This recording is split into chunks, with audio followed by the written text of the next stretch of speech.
कई जगह लिखा होता है कि कर्म ही पूजा है, लिखा होता है ना, कई जगह लिखा होता है कर्म ही पूजा है। लोग वाक कह भी देते हैं कर्म ही पूजा है।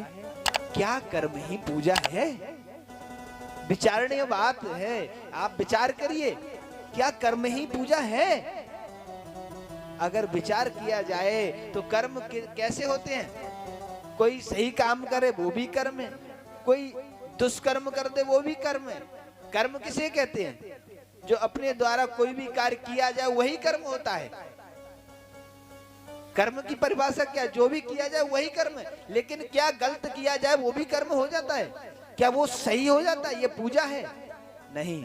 इसलिए केवल कर्म ही पूजा नहीं है, क्योंकि उसमें तो दुष्कर्म भी जुड़ जाता है। लेकिन कर्म क्या होता है? सत्कर्म ही पूजा है।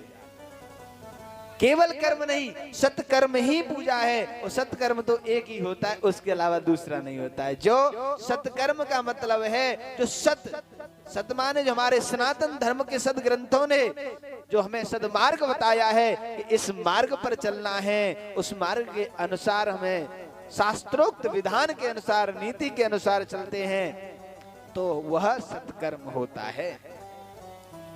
हाँ, इसलिए सत्कर्म ही पूजा है। यहाँ पर जो सत्य है वो सत्य कौन सा है? वह सत्य यही है कि जो हमें सत्मार्ग बताया है, उस सत्मार्ग पर अपने नियम से, अपने कायदा कानून से, अपने नियम से चलते रहना चाहिए। और कोई भी कार्य ऐसा ना हो जो हमारे हाथों से सत्कर्म के अलावा कोई और कर्म हो जाए, ऐसा कारण नहीं होना चाहिए। तो हम सत्कर्म को मानते हैं।